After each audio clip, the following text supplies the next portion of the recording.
Bueno, muy buenos días. Vamos a dar inicio a la conferencia.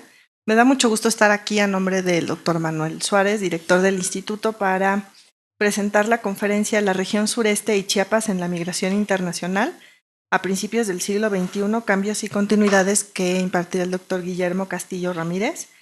Quiero señalar que esta actividad está en el marco del proyecto PAPIT, Migración, Territorio y Etnicidad, del cual el doctor es responsable, pero que constituye una línea de investigación que se está fortaleciendo en el Instituto de Geografía, la geografía de la migración, que es un tema absolutamente crucial en la geopolítica contemporánea, y además es un elemento muy importante para entender las dinámicas territoriales que están ocurriendo. Usualmente tenemos una tradición de estudios migratorios en ciertas entidades, pero lo que tiene de novedoso este proyecto es que se trata justamente de regiones que no tienen una tradición migratoria tan notable como la que han tenido otras entidades, y además tiene otro componente en particular que es, digamos, muy interesante, que es la cuestión étnica. Entonces, esta relación entre la identidad étnica, la migración, los flujos migratorios, los cambios en las configuraciones territoriales de los territorios de origen es justamente el tema que trataremos el día de hoy. Y pues sin más, muchas gracias, Guillermo. Espero que sea muy productiva. Y los invitamos a participar en estas líneas de investigación que realmente están abriendo camino en el instituto, en el Departamento de Geografía Social. Gracias. Antes de iniciar, quisiera agradecer justamente a la doctora Nacheli y al doctor Manuel, a las autoridades por las facilidades para llevar a cabo esto. También señalar que en la elaboración de la presentación estoy usando varios mapas y figuras con las que conté con la colaboración con varios estudiantes y colaboradores del instituto. Y bueno, lo que quiero hacer un poco es, en continuidad con otro tipo de abordajes que previamente he hecho, que han tenido que ver con la escala internacional y nacional en términos de cómo se han configurado las migraciones en el siglo XXI, particularmente en la región de Norteamérica, ahora hacer un recorrido escalar que baje justamente a regiones que están presentando nuevos comportamientos migratorios y que se articulan con una multiplicidad de procesos económicos y políticos, ¿no? Particularmente, efectivamente, con la región sureste del país, que tiene también por la configuración en términos de los procesos económicos y sobre todo de las estructuras agrarias, va a presentar y va a ser una especie de escenario muy idóneo para ver cuáles son estos procesos de cambio social y territorial asociados a los procesos migratorios, ¿no? Sí, claro.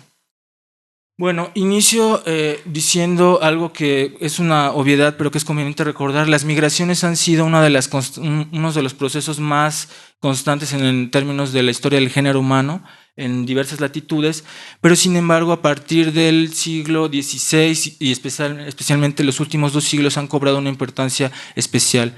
Del siglo XVII en adelante, con la consolidación de los espacios nacionales, de la expansión colonial del capitalismo, la revolución industrial y los procesos coloniales europeos, se empezó a generar toda una oleada migratoria.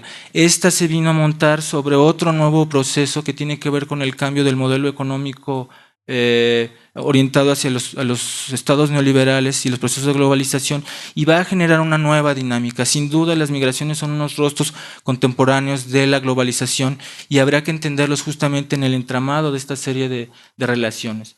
En el caso de México es importante señalar que es la migración de mexicanos a Estados Unidos, sobre todo la no documentada, es una de las más viejas de las que se tiene registro y tiene una serie de condiciones bastante específicas en las que entraré en detalle más adelante. Pero conviene recalcar que justamente en el contexto del inicio del siglo, representó uno de los procesos migratorios más grandes del mundo. En el quinquenio del 2000 al 2005 fue el primer exportador de migrantes. México fue el primer exportador de migrantes, considerando tanto la migración documentada como especialmente la no documentada de carácter laboral. Y esto representó una contribución económica sin precedentes, ¿no? Lo que se observa en los registros que mostraré con más detalle adelante es que hay un crecimiento exponencial entre las remesas, el proceso de incorporación a los a los procesos regionales de integración económica, principalmente con el Tratado de Libre Comercio, y el envío de remesas. Como veremos también, este proceso de envío de remesas tendrá un carácter diferenciado, regionalmente específico, y esto también generará una serie de procesos que abordaremos en detalle. El caso es que para el 2007 tenemos un monto sin precedente, 26.059 millones de dólares. Esto excedía al turismo y a las exportaciones y estaba muy cerca de los ingresos generados por el petróleo. Por otro lado, hay también una reflexión bastante interesante en términos de los procesos sociodemográficos asociados a este tipo de movilidad. Para el 2007 se estimaba que había cerca de 12 millones de mexicanos con y sin documentos en Estados Unidos, y que si el espectro se ampliaba a aquellos que eran mexicanos o de ascendencia mexicanos, en Estados Unidos había más de 30 millones de personas de origen mexicano. Ahora bien, esta presentación parte de hacer un recorrido en términos de cómo abordar disciplinarmente la migración. Por la naturaleza misma del fenómeno, tiene que recurrir a una serie de articulaciones multidisciplinarias. Hago un recorrido de algunas que son pertinentes para el proyecto, pero me centraré sobre todo en la peculiaridad de la que tiene que ver con la geografía. Por un lado, efectivamente, la migración se ha abordado mucho desde la demografía, sobre todo en términos del proceso de decrecimiento y crecimiento de población, pero también de dinámicas de acumulación y dispersión. Este es uno de los grandes temas de la migración en México, y están los trabajos del Colegio de la Frontera Norte, el Colegio de México, algunos del Instituto Amora. Sin duda, la demografía ha jugado un papel fundamental, sobre todo también porque se puede mover a múltiples escalas y ha generado una discusión bastante pertinente. La otra tiene que ver sin duda con la economía. La economía ha sido otra de las líneas fuertes, y en este sentido el énfasis se ha remitido sobre todo a dos grandes ejes. Por un lado, a explicar cuáles son las causas de la migración en términos de los deterioros de los lugares de origen, y por otro lado, cuáles las dinámicas que generan los procesos migratorios en los mercados laborales, tanto en México como en Estados Unidos. Esto ha sido importante porque se ha asociado, por ejemplo, a procesos de industrialización o de incremento de la producción agrícola en ciertos estados de Estados Unidos. Y un dato, por ejemplo, bastante interesante que tiene vigencia hasta la fecha es que, por ejemplo, la agricultura norteamericana, de 4 jornaleros, 3 son mexicanos. Este proceso de mexicanización de ciertos nichos laborales es bastante claro y está asociado justamente a estas dinámicas. El otro abordaje que tiene que ver con escalas menores tiene que ver con la antropología y la sociología, y este se ha abocado fundamentalmente a 3 grandes líneas. Por un lado, a los procesos de inclusión y exclusión en términos de cómo se insertan en las prácticas culturales y en los imaginarios y procesos de configuración de estados nacionales, tanto en el origen como en el destino, aunque especialmente en Estados Unidos, pero también con procesos que tienen que ver, por ejemplo, con la formación de enclaves étnicos y de procesos de organización de carácter local que están dialogando tanto con el país de destino como con el lugar de origen. Ahora bien, justamente la peculiaridad de un abordaje como el que se tendrá es el de la geografía. Y en este sentido retomamos 3 grandes ejes desde una perspectiva que aludirá también a la economía política del desarrollo.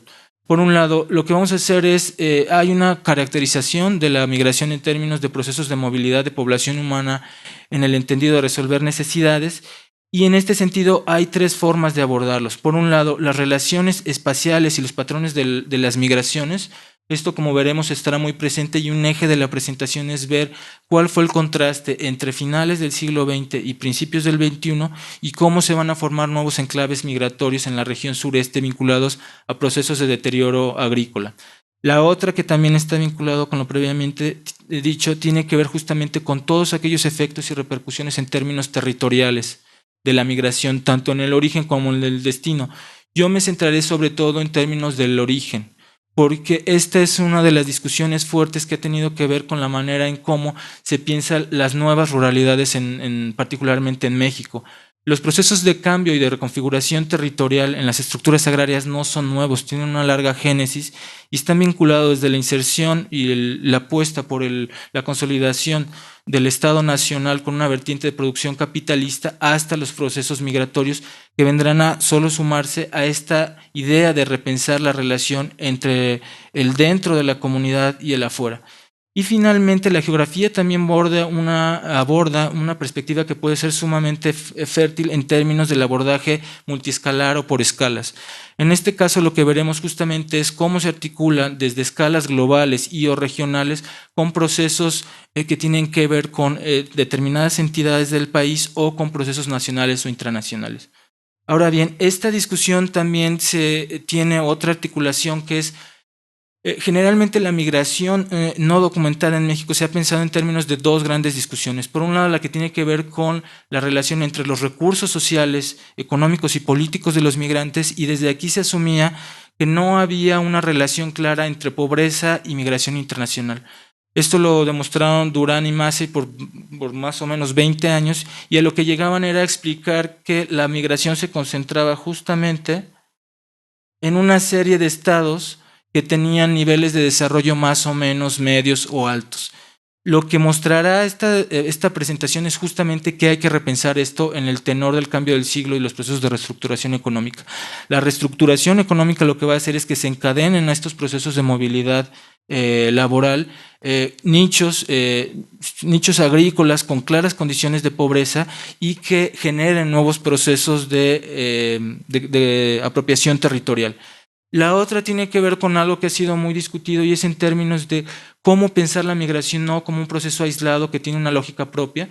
Esto es algo propio de las discusiones de los especialistas en migración que han generado toda una especie de teoría en la cual la migración parecería explicarse por sí misma.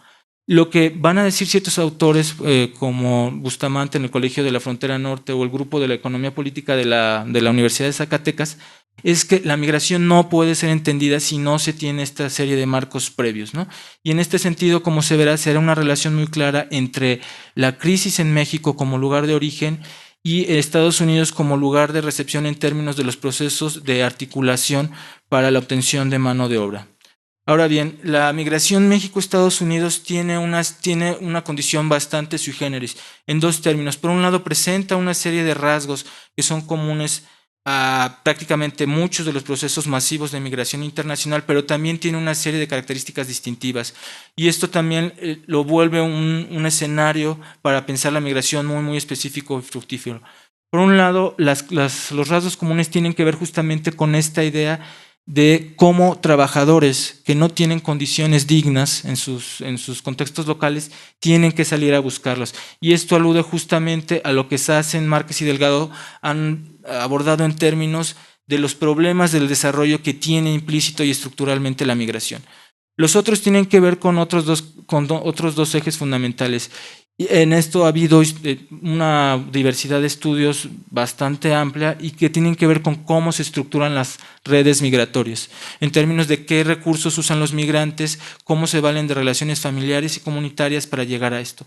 Y finalmente está la otra gran vertiente que tiene que ver justamente con todos estos procesos de flexibilización de los mercados laborales y de encadenamientos productivos de carácter multinacional. Esto, como verán, será bastante pertinente en este caso porque, como veremos, los migrantes se insertan en nichos muy, muy específicos: agricultura, construcción, manufactura, industria y servicios. Aquí también observaremos que en función de estos procesos hay un corrimiento muy claro entre el tipo de nicho productivo y los procesos de reforma económica de carácter regional y de los multinacionales asentados en Estados Unidos. Entonces, de manera que si inicialmente la agricultura fungía como el principal nicho, los servicios terminarán siendo para el 2007 el nicho principal. Ahora, el corte temporal tiene que ver justamente con estos dos grandes procesos. Por un lado, con los procesos de configuración de carácter regional de las reformas estructurales neoliberales, que en México coincide justamente con un proceso de desarticulación productiva muy clara, ¿no? En términos de la reducción de la oferta de trabajo, de la baja de salarios y de la crisis económica, y en Estados Unidos con estos procesos de reestructuración de las cadenas productivas. Ahora bien, a esta serie de rasgos específicos también le dan un matiz bastante específico a la migración y veremos cómo se vinculan claramente con la región sureste en las siguientes diapositivas, ¿no? Por un lado tenemos que entre estas características se fundan fundamentalmente en términos de la relación que tiene que ver con México y Estados Unidos. Estas relaciones asimétricas y desiguales se fundan a su vez en una serie de condiciones de configuraciones espaciales e históricas. La migración México-Estados Unidos siempre ha sido masiva, desde finales del 19 hasta la actualidad. Obviamente esto ha cambiado, pero desde finales del 19 y en especial con la revolución se calcula que la cantidad de mexicanos que salieron rondaba en centenas de miles. La contigüidad geográfica es otro factor fundamental y la periodicidad. Esta periodicidad obviamente va a estar en relación a procesos económicos y políticos, principalmente de Estados Unidos, en términos de esta relación asimétrica de poder. Lo que se observa es que la economía y la política mexicana es realmente el gran filtro, norteamericana, es el gran filtro que abre y cierra las puertas y que permite que la migración se contraiga o se expanda. Ahora bien, lo que vamos a observar, y en esto me detendré un poco, es que también se formó un proceso bastante definido en términos de dónde provenían los migrantes. Y en esto me remito al siguiente mapa. Esta es más o menos la región que concentraba la mayoría de las entidades federativas que expulsaban migrantes. Esta propuesta de regionalización está bastante trabajada. No me centraré mucho en ella, pero lo que es importante destacar es que esta región en el siglo XX concentró más de la mitad de los migrantes y particularmente había 3 estados que concentraban 1/3 de todos los migrantes. Lo que hará esta presentación es mostrar cómo este escenario se va a diversificar y esta región posteriormente, la suroeste, va a jugar un papel fundamental. Ahora bien, la otra cuestión tiene que ver justamente con la cuestión de escalas, como veremos, y en esto me detendré más adelante porque lo que veremos es cómo estas desarticulaciones productivas en México, particularmente en el sureste, en términos de la pérdida de empleos, de la caída de precios del maíz, del café y del frijol, va a generar todo un gran contingente de poblaciones sin empleo o con pocos empleos. Y esto va a encadenarse a procesos migratorios bastante articulados que ya estaban configurados desde el centro occidente del país y desde algunos estados de la región centro-sur, sobre todo Hidalgo, DF y Morelos, ¿no? Este es este es el escenario que les comentaba. Como les decía, en la medida en que esto concentraba el grueso del flujo migratorio, lo que observamos es un proceso claro de acumulación en donde estos generalmente presentaban índices migratorios mucho más bajos. Este era justamente la región con menor intensidad migratoria. Este es un mapa de intensidad migratoria, más o menos sigue mostrando lo mismo. La región se sigue concentrando aquí. Lo que trabajamos aquí es el grado de intensidad migratoria. Y como veremos, este es el escenario del cual se va a partir para generar este contraste. Ahora bien, ¿cuál es este nuevo escenario de la migración? Que nos permitirá luego analizar en el contexto específico de la región sureste. Lo que vamos a observar es que estos cambios se manifiestan en 4 grandes ejes. Por un lado, uno que tiene que ver con los perfiles migratorios y con los procesos demográficos y que aluden justamente a un proceso de diversificación. Hasta el siglo XX, el perfil idóneo o el perfil preponderante del migrante era hombres originarios de contextos rurales en edad laboral y sin documentos migratorios. A partir del 94 y después de que entre en vigor el TLC, lo que vamos a observar es un proceso de diversificación bastante claro. Se va a aumentar la presencia de mujeres, de indígenas y de jóvenes urbanos, que justamente estos perfiles van a coincidir con el centro-sur del país. Los indígenas van a proceder justamente de regiones del sureste, las mujeres se tendrán que ver más con el centro-sureste y los jóvenes urbanos tendrán que ver justamente más con la región centro del país. Esto se manifestará a su vez en un proceso de crecimiento demográfico sin precedentes. De los 2.2 millones de mexicanos que había en 1980, se pasará a 8.8 en el 2000, y si se fijan, en este periodo de 7 años el crecimiento es todavía más acentuado, llegando a 9.1 millones en el 2005 y a casi 12 en el 2007. El corte del 2007 tiene que ver justamente con la crisis global y vinculada a la economía norteamericana y a la burbuja inmobiliaria, porque a partir del 2008, con la contracción de los nichos laborales que mencioné, sobre todo construcción, el proceso migratorio empezará a decaer de manera muy abrupta y tendremos que hablar ahí de otra etapa. En esta yo no me voy a abocar. El otro indicador importante es justamente los mexicanos que sin documentación migratoria trabajaban en Estados Unidos. Aquí observamos también un gran proceso ascendente con un tope en el 2007 de 6.9 millones, que si observamos el referente del 95, el aumento es bastante claro, ¿no? Y justamente el uso de remesas pretende también evidenciar esto. Las remesas tienen la pertinencia de que, si bien no son un indicador claro de procesos migratorios, sí están más o menos relacionados a los flujos migratorios. Las remesas pueden aumentar por dos vías: o aumenta el flujo migratorio o hay procesos económicos de devaluación, como el caso actual. En el caso actual las remesas se han incrementado, pero no tiene que ver necesariamente con un incremento de los flujos migratorios, sino con estos procesos económicos que estoy mencionando. Y la cuestión de remesas sí es un tema fundamental porque alude justamente a esta serie de impactos muy claros en términos de qué acontece en el origen, ¿no? No solo es la ausencia, sino también esta serie de intercambio de bienes, tanto de índole monetario como no monetario, que tienen un impacto en el origen. Y finalmente, el otro gran indicador de este gran cambio fue justamente el promedio de intentos de entrada a Estados Unidos con y sin documentación migratoria del 2000 al 2005. Aquí tenemos también un índice sin precedentes que tuvo que ver más o menos con un promedio anual del 2000 al 2005 de 500,000 de personas, ¿no? El otro gran problema que se ha analizado poco y sin duda es uno de los más sensibles y que habría que analizar con mucho más detalle, es que justamente con este incremento tan claro de los flujos migratorios también hubo un incremento exponencial de la muerte de los migrantes, pero esto estuvo más vinculado a los procesos de cierre de fronteras vinculados a las políticas de seguridad norteamericanas, ¿no? Este es un poco el nuevo mapa de la migración México-Estados Unidos. Tiene como base CONAPO en 2010.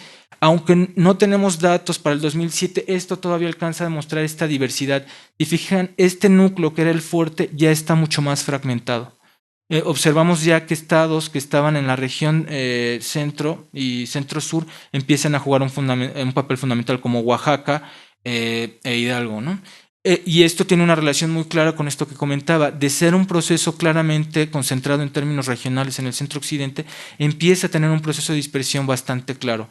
Ahora bien, si uno se va justamente no a los indicadores directos de migración, como los índices de intensidad migratoria, sino a las remesas, el panorama cambia de manera abrupta y lo que tenemos efectivamente es que en términos porcentuales, el mayor crecimiento se presenta justamente en esta región, ¿no? Se puede observar justamente cómo los grados el crecimiento anual de remesas se concentra justamente en esta región, y Chiapas va a representar por antonomasia el estado que más creció.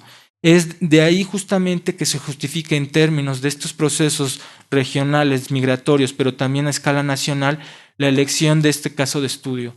Y sobre todo por lo que comentaba, porque es un estado que representaba uno de los balances negativos más claros en términos de los procesos de incorporación al proceso económico del Tratado de Libre Comercio, ¿no? Esta es una gráfica que muestra justamente estos crecimientos. Si se fijan, estos procesos de crecimiento no los experimenta ni la media nacional, ni los estados con mayor índice migratorio, ni ninguna otra región. Esta es otra gráfica, donde, como ven, en términos porcentuales, Chiapas tiene un crecimiento desproporcionado, ¿no? Ahora bien, ¿por qué justamente lo que comentaba? ¿Por qué estudiar la región de Chiapas? Y aquí se articulan dos grandes procesos. Por un lado, uno que tiene que ver con la configuración de nuevas regiones migratorias y por otro lado con procesos de exclusión histórico-estructural en México que tienen una historia de décadas, ¿no? y probablemente de siglos. Chiapas efectivamente tiene uno de los niveles de desarrollo, él tiene el nivel de desarrollo más bajo del país. En los indicadores del PNUD en términos de índice de desarrollo humano es el más bajo, y esto se basa sobre todo en indicadores de salud, de educación y de ingreso.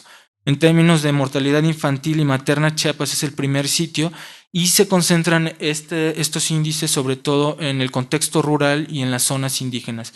También Chiapas representa esta imagen bastante estereotipada que habría que criticar de la premodernidad, ¿no? En términos de su estructura económica. Sabemos que gran parte de la población económicamente activa está ocupada en el campo y en estructuras agrarias de producción todavía campesina y no orientada a la producción mercantil. Y entonces el escenario, como ven, es bastante claro y es justamente discutir estos dos temas: el desarrollo por un lado y por otro lado la configuración de nuevas regiones migratorias en los marcos regionales de integración económica vinculados a los procesos globales y neoliberales. Y aquí, como vemos, está lo que comentaba. No lo detallé con tanta precisión, pero antes del 94 Chiapas tenía el menor índice migratorio del país. Era justamente lo que observamos es Chiapas pasa de ser el estado con menor procesos migratorios a tener uno de los más grandes procesos migratorios, ¿no?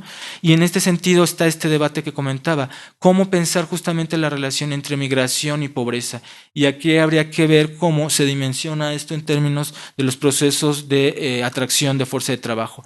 Ahora bien, hago todavía un aterrizaje en una escala menor que ya no sería la entidad federativa, sino la que tiene que ver con un contexto local.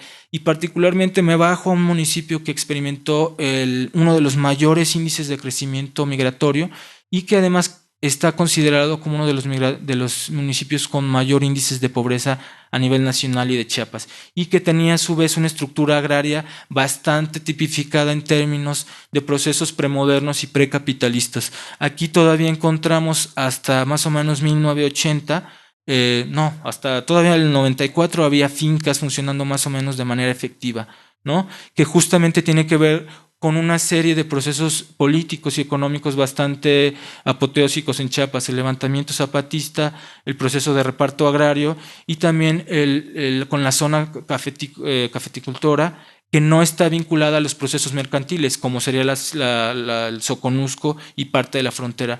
Este municipio es, por un lado, esta especie de idea clara de los problemas del desarrollo, ¿no?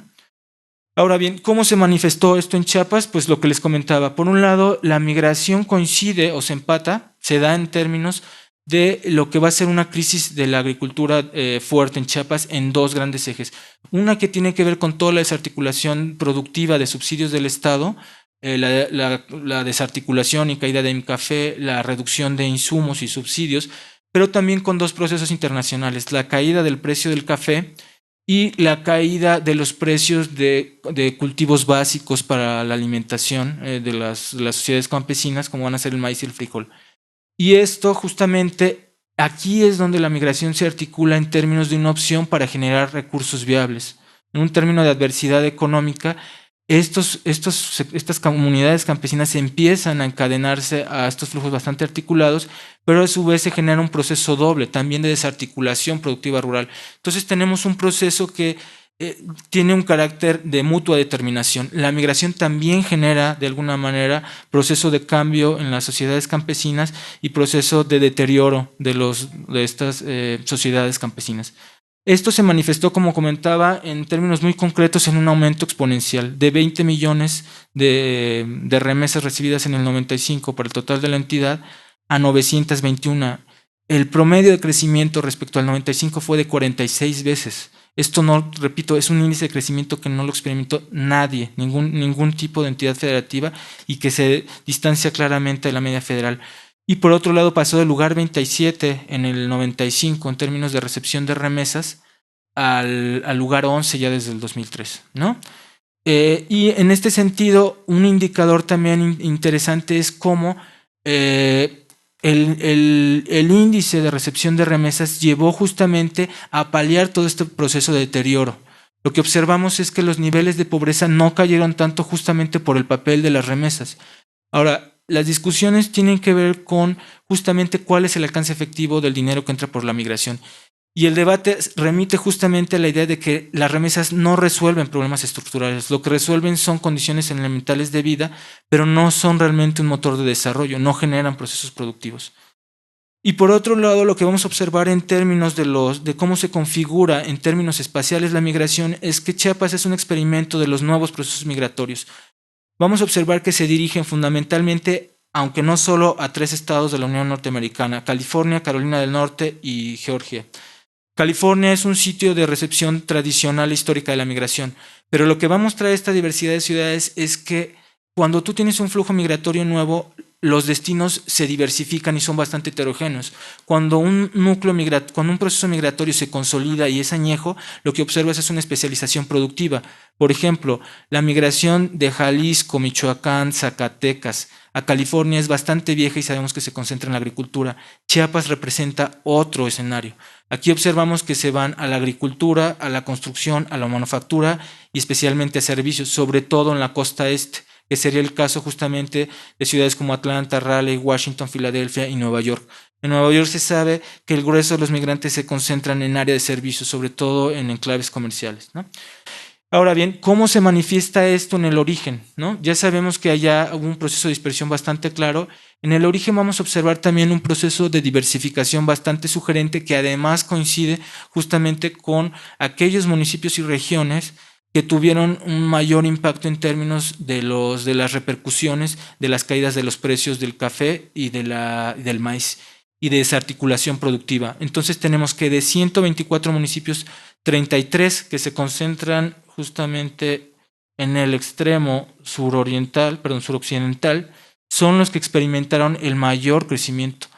Este mapa lo que muestra es, por un lado, la división de regiones socioeconómicas de la entidad, por otro lado, muestra cuál es el índice de intensidad migratoria, que como ven, el más alto se concentra aquí, y después sería este. Y por otro lado, el tipo ya de textura, este cuadriculado muestra aquellos que subieron 2 niveles. Y es justamente esta región, la Comiteca Tojolabal, que es donde se ubica el municipio del que hablaré con más detalle a continuación, ¿no?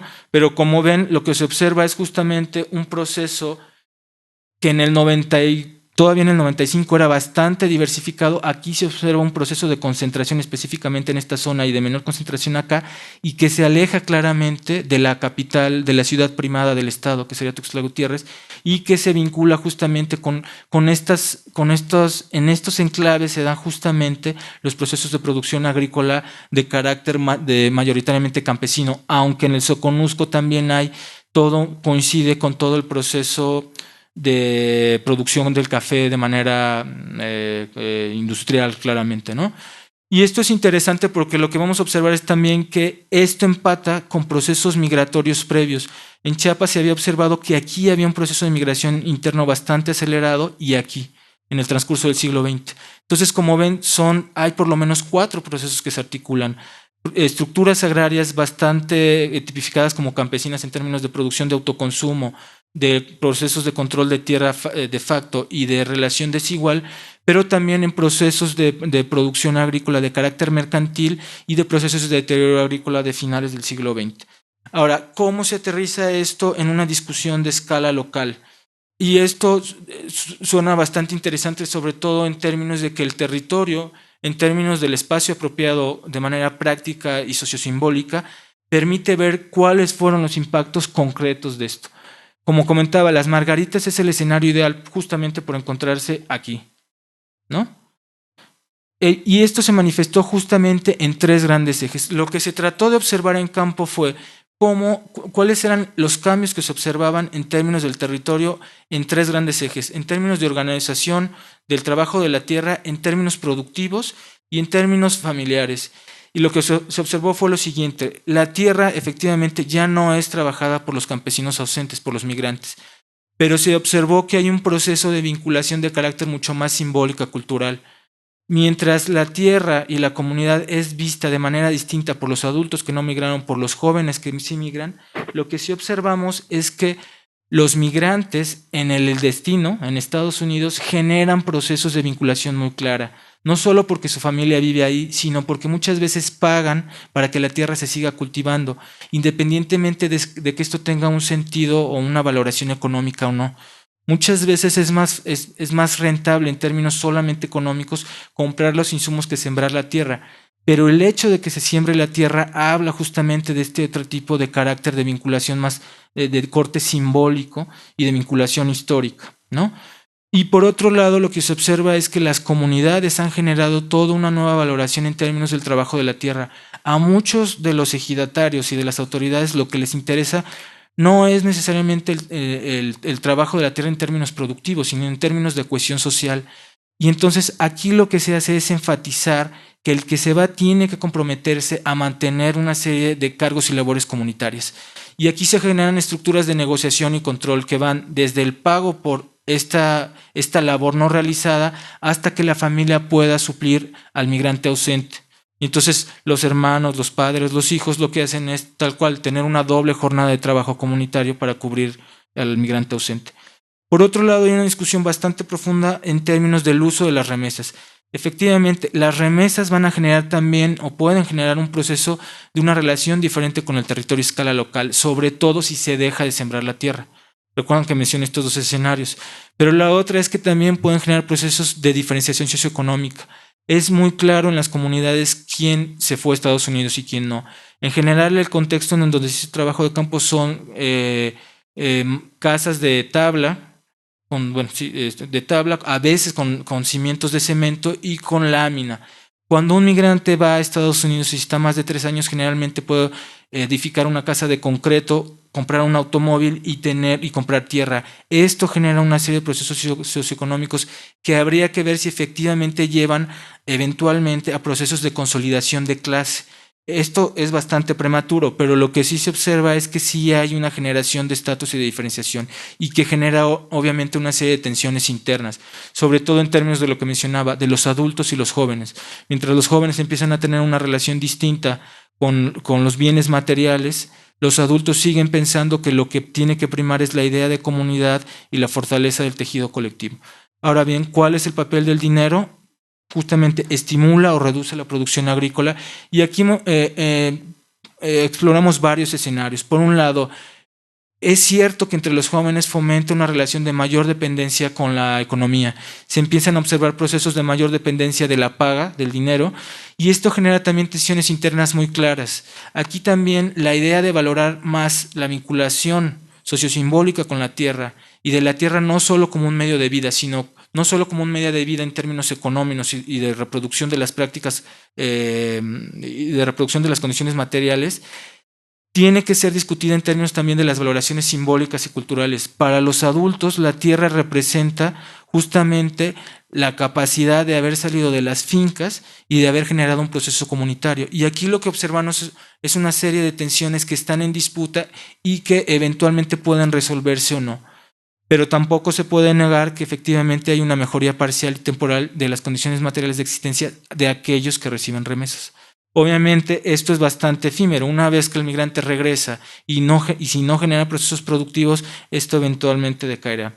Y ahora bien, para cerrar y no extenderme mucho más, habría que discutir esto de manera mucho más amplia en términos de cómo han cambiado territorialmente las sociedades campesinas en México y en Chiapas. Y aquí hay un doble proceso de discusión. Lo que intento hacer es una serie de procesos que se han identificado de manera ya muy clara para ciertos lugares o ciertos espacios rurales en el México, ver cómo pueden leerse en términos de lo que acontece en Chiapas. Efectivamente, pensar si hay una disminución de la capacidad productiva.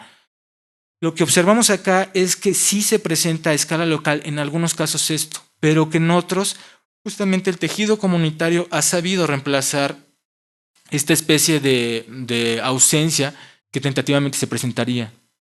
Y por otro lado, lo que observamos es que esto tiene motivaciones más de índole no solo económicas. Aquí lo que observamos es que priva todavía una racionalidad que no tiene que ver solo con el costo-beneficio, sino justamente con mantener la comunidad. Lo que es cierto también es que sí hubo un déficit demográfico. La ausencia de jóvenes migrantes fue más o menos significativa, sobre todo en términos de que la tierra también sobre todo el cultivo del café ya no está dando el dinero que se necesita para adquirir todo aquello que no se produce. Y en este sentido, cada vez va a ser más necesario salir de la comunidad, sea a Estados Unidos o a otro sitio. Pero aquí lo que está en juego es saber si va a haber estos mecanismos de conservación de vínculos que permitan justamente todavía conservar la comunidad como una estructura organizativa. Ahora, en este sentido habría que pensar hasta qué punto se genera una contracción de empleos del subsector agrícola. Y aquí lo que sí observamos es que hubo un deterioro más fuerte en estructuras agrarias de carácter más mercantil. En el caso de las margaritas, lo que se observa es que la producción no ha decaído, pero sí sigue incrementándose sin duda la dependencia del exterior. No hay un escenario en el cual esto pueda reducirse de manera de menos a corto plazo, sobre todo en términos de que también los procesos de producción de bienes también están decayendo en las comunidades. Las comunidades antes tenían lógicas de autosubsistencia mucho más acentuadas y en esta medida, cuando se depende cada vez más del exterior, esto seguirá acentuándose, ¿no? Por otro lado, aquí no se observan todavía tan claramente procesos de envejecimiento y feminización del campo, como si se observan en la región centro, en Zacatecas, Jalisco, Michoacán, Guanajuato, etc. Ahí sí observamos un deterioro, una desarticulación fundamental. que además hace del origen un sitio que está condenado al olvido, en términos de que el migrante, salvo que regrese una vez jubilado en Estados Unidos, no tiene motivaciones productivas, entre comillas, económicas para regresar. Y la otra gran discusión tiene que ver justamente con qué pasa con las remesas. Lo que han demostrado los estudios de la región centro es que los niveles de desarrollo tampoco se han incrementado realmente en esta región, ¿no? En Chiapas lo que sí observamos es que en el caso específico de los migrantes que van a Estados Unidos sí presentan una mejoría. Ahí no hay vuelta de hoja. O sea, no hay manera, no traigo ahorita los ejemplos, pero el caso, por ejemplo, de Manuel de la comunidad del Zapotal, adquirió una camioneta, construyó su casa y compró 5 hectáreas más de tierra. Esto no lo hubiera podido hacer de ninguna manera si se hubiera quedado en su comunidad. No hay manera de que esto sea posible. Entonces, para estos entornos de precariedad agrícola y de acceso a ciertos precios muy bajos de ciertos bienes, la migración y las remesas sí representan esta mejoría temporal, que habría que cuestionar también en términos de la desarticulación comunitaria y agrícola, ¿no? En términos de la comunidad y de los complejos. Ahora bien, hay una gran reflexión de fondo con la que me gustaría cerrar la presentación y que tiene que ver justamente con lo que mencionaba. ¿Cómo pensar la migración desde la perspectiva de los lugares de origen? Lo que observamos es que hay aquí un gran actor ausente, que es justamente el Estado mexicano. El Estado mexicano, en la medida en que no cumplió la promesa de un Estado de desarrollo justamente en este tipo de municipio y en este tipo de entidad, es de alguna manera un corresponsable de este tipo de escenarios. La ausencia fáctica de derechos sociales, principalmente 3, educación, salud y trabajo, es sin duda un factor estructural que no puede dejarse de considerar. Entre las motivaciones para salir en el municipio de Las Margaritas, en las localidades donde se hizo trabajo de campo, es sin duda una el trabajo, es decir, se necesita más dinero, y la otra es la salud. Generalmente en escenarios de enfermedad acentuada y crónica, lo que el migrante no puede resolver este tipo de problemas mediante el cultivo del café y del maíz. Entonces se ve en la necesidad forzosa de salir. O también si quiere, por ejemplo, edificar una casa de material o de concreto, tampoco va a poder generar los recursos ahí. Entonces, si se fijan, este escenario de ausencia de estos derechos es un entramado que no puede dejarse de lado. Finalmente, este proceso de desarrollo fallido tiene que ser repensado. Mientras no se repiense esto, las remesas no resolverán nada y por otro lado, el Estado no asumirá un papel que le corresponde de facto. Y esto obviamente se vincula con generar procesos de desarrollo e integración económica mucho más equitativos y que generen procesos de distribución de la riqueza. Mientras esto no llegue a acontecer, esto seguirá siendo un escenario bastante transitorio y efímero, como de hecho ahora pasa. A raíz de la caída, a raíz de la contracción de los nichos en Estados Unidos que recibían a los migrantes, lo que están haciendo ahora los chiapanecos es generar procesos de movilidad interna en términos del sureste del país, sea Cancún o otras entidades federativas, para justamente suplir este tipo de cosas. Y por otro lado, sin duda, falta una defensa de los derechos de los migrantes mexicanos, sobre todo en términos de que lo que han abordado diversos autores en términos de los procesos productivos de las cadenas industriales en Estados Unidos de manufactura y de servicios es que los migrantes mexicanos están funcionando como mano de obra barata. Lo que estos autores comentan es que el gran beneficio de la migración no llega a México. A México solo llegan algunos beneficios marginales. Los grandes beneficios económicos, sociales, en términos de rejuvenecer la planta laboral, en términos de los procesos de acumulación de capital y de bajar los costos productivos, se encuentran en Estados Unidos. Y en esta medida, lo que habría que pensar es justamente un papel mucho más activo de la gestión migratoria en términos del papel del Estado, ¿no? Y de cómo efectivamente reconocer estos procesos laborales que tienen derecho per se a una serie de condiciones laborales. Y finalmente, esto lo que mostró fue la necesidad de articular esta serie de estudios. Esta perspectiva geográfica multiescalar justamente es lo que permite vincular condiciones bastante precisas, por ejemplo, la comunidad del Zacatal, hasta procesos de integración económica como podrían ser la reestructuración económica de la ciudad de Nueva York y el fortalecimiento de los servicios y la inserción ahí de personas como Manuel o su tío, ¿no? Pues muchas gracias. Yo creo que le dejamos acá para abrir un espacio de diálogo, ¿no?